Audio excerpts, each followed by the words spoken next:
Act കേരളയുടെ ആഭിമുഖ്യത്തിൽ cartoonist Yesudasan അനുസ്മരണ ചിത്രാരചന മത്സരം മൂന്നാമത് വർണ്ണക്കൂട്ട് എന്ന പേരിൽ Kalamassery Little Flower Engineering Institute ഓഡിറ്റോറിയത്തിൽ നടത്തപ്പെട്ടു. വേൾഡ് റെക്കോർഡ് താരം ആർട്ടിസ്റ്റ് ഡാവിഞ്ചി സുരേഷ് ഉദ്ഘാടനം നടത്തി. ഫാദർ ആന്റണി ഡൊമിനിക് അധ്യക്ഷത വഹിച്ചു. National caricature winner Anjan Sathish മുഖ്യാതിഥിയായി പങ്കെടുത്തു.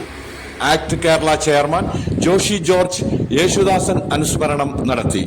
ശ്രീ ജോൺ പോൾ MJ, ശിവദാസ് വൈക്കം, ജലീൽ താനത്ത് തുടങ്ങിയവർ പങ്കെടുത്തു. നൂറുകണക്കിന് കുട്ടികൾ മത്സരത്തിൽ പങ്കെടുത്തു.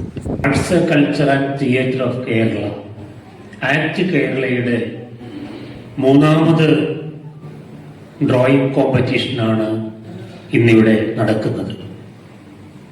നമ്മുടെ സമൂഹത്തിൻ്റെ പിൻനിരയിൽ നിൽക്കുന്നവരെ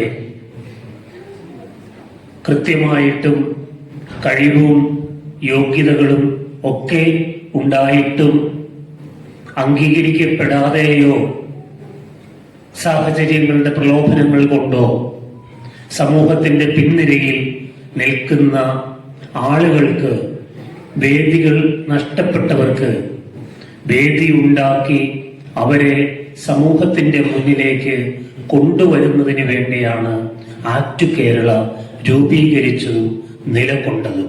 മക്കളെ, കേരളം മുഴുവനും വ്യാപിച്ചു കിടക്കുന്ന ഒരു ACT കേരള എന്ന് പറയുന്ന ഈ ഒരു സംരംഭത്തിലൂടെ, വർണ്ണക്കൂട്ടെന്ന് പറയുന്ന ഈ ഒരു മനോഹരമായ ഈ ഒരു പ്രോഗ്രാമിലൂടെ തന്റെ മക്കളെ ഈ ഒരു വലിയൊരു മത്സര അനുഭവത്തിലേക്ക് കൊണ്ടുവരാൻ ആഗ്രഹിച്ചെങ്കിൽ അത് തീർച്ചയായും വലിയൊരു കാര്യമാണ്. ഞാൻ ഒരു സിസ്റ്റം കൊണ്ടുവന്നത് കാർട്ടൂണിസ്റ്റ് യേശുദാസനാണ്. അദ്ദേഹത്തിന്റെ കിട്ടമ്മാൻ ജനയുഗം എന്ന പ്രസിദ്ധീകരണത്തിൽ. അതുപോലെ തന്നെ അദ്ദേഹത്തിന് ഒത്തിരി ഭാഗ്യങ്ങൾ കിട്ടിയതാണ്. ജനയുഗത്തിൽ തുടങ്ങിയ അദ്ദേഹം ഡൽഹിയിൽ ലോകം മുഴുവൻ ശ്രദ്ധിക്കപ്പെടുന്ന ശങ്കേഴ്സ് വീക്കിലിയിൽ അദ്ദേഹത്തിന് ജോലി ചെയ്യാൻ പ്രഗത്ഭനായ, ലോകം ആരാധിക്കുന്ന ശങ്കരന്റെ ശിക്ഷണത്തിൽ 6 വർഷം ഇരുന്നു. ആ കാലത്ത് അവിടെ കുട്ടികൾക്ക് വേണ്ടി ചിൽഡ്രൻസ് കോമ്പറ്റീഷൻ, ഇതുപോലെ കോമ്പറ്റീഷൻ നടത്തുക. അതൊക്കെയാണ് ഞങ്ങൾക്ക് സത്യത്തിൽ ഒരു പ്രേരണയും പ്രചോദനം തന്നത്.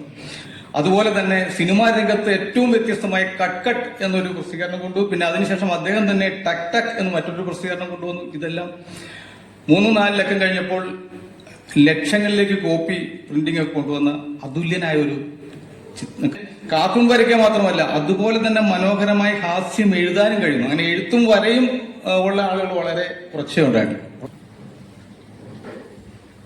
ഇത് കലയുടെ ഈ ഒരു വെളിച്ചം എല്ലാവരിലേക്കും, പ്രത്യേകിച്ച് ഈ പ്രകാശം എത്തട്ടെ എന്ന് ഈ അവസരത്തിൽ ആശംസിക്കുകയാണ്. ശ്രീ ഡാവിഞ്ചി സുരേഷിനെ കുറിച്ച് ശ്രീ ജോഷി ജോർജ് കൃത്യമായി പ്രതിപാദിച്ചു. അദ്ദേഹം തീർത്ത ഒരു ശില്പം എല്ലാവരുടെയും. യേശുദാസൻ സാറിനെ കാണുന്നത് കാർട്ടൂൺ അക്കാദമി നാണപ്പ ആർട്ട് ഗാലറിയിൽ വെച്ച് നടത്തിയ ഒരു പ്രോഗ്രാമിലാണ്. അന്ന് നമ്മുടെ ഗാനഗന്ധർവനായിട്ടുള്ള യേശുദാസിന്റെ ഒരു കാരിക്കേച്ചർ അടങ്ങുന്ന ഒരു ബുക്ക്, കാർട്ടൂണിസ്റ്റുകൾ തയ്യാറാക്കിയിട്ടുള്ള കാരിക്കേച്ചറുകൾ അടങ്ങുന്ന ഒരു ബുക്ക് പ്രകാശനം ചെയ്യുന്ന ഒരു നിമിഷത്തിലാണ് ഞാനും ആ ഒരു ബുക്കിലൊരു കാരിക്കേച്ചർ ഗായകൻ യേശുദാസിന്റെ ഒരു കാരിക്കേച്ചർ ചെയ്തിട്ടുണ്ടായിരുന്നു. അപ്പൊ ആ ചടങ്ങിന്റെ പ്രധാന ആകർഷണം എന്ന് പറയുന്നത് ഗാനഗന്ധർവൻ യേശുദാസും ഒപ്പം കാർട്ടൂണിസ്റ്റ് യേശുദാസൻ സാറും ഒരുമിച്ചിരിക്കുന്ന ഒരു വേദിയായിരുന്നു അത്. അന്നാണ് ഞാൻ യേശുദാസൻ സാറിന് ആദ്യമായിട്ട് ഞാൻ അക്കാദമിയിൽ വരുന്ന ഒരു കാലഘട്ടമാണ്. പിന്നീട് 2 പ്രാവശ്യം ജോയിന്റ് സെക്രട്ടറി ആയിരുന്നു. ഇപ്പോഴും എക്സിക്യൂട്ടീവ് മെമ്പറുമായിട്ടൊക്കെ ഇങ്ങനെ തുടരുകയാണ്. കാണുന്നൊരു കേരളത്തിലെ ആദ്യത്തെ പോക്കറ്റ് കാർട്ടൂൺ എന്ന് പറയപ്പെടുന്ന കിട്ടോമാവനിൽ ഒരു തവണ എന്നെക്കുറിച്ചും അദ്ദേഹം എഴുതുകയും വരയ്ക്കുകയും ചെയ്തു. എന്നെക്കുറിച്ച് ഞാനിവിടെ പറയാൻ പോകുന്നതിന് മുൻപ് തന്നെ പലരും എന്നെക്കുറിച്ച് പറഞ്ഞു കഴിഞ്ഞു. പലരും പറയാതിരിക്കാൻ നിവർത്തിയില്ലെങ്കിലും ഞാൻ പറയാം. എന്റെ അനുഭവങ്ങളാണ്. കാരണം വർഷങ്ങളായിട്ട് ചെയ്തുകൊണ്ടിരിക്കുന്ന എന്റെ ജീവിതത്തിലെ ഒരു അനുഭവങ്ങളാണ് ഓരോ ചിത്രങ്ങളും ഓരോ കണ്ടെത്തലുകളും ഒക്കെ.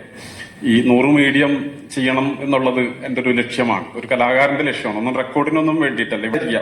പക്ഷെ റെക്കോർഡിന് വേണ്ടിയിട്ടല്ല നമ്മൾ ജീവിക്കേണ്ടത്. റെക്കോർഡ് നമ്മളുടെ പിന്നാലെ വരുന്നത് നമുക്ക് സ്വീകരിക്കുക എന്നുള്ള രീതിയിലാണ് എന്റെ.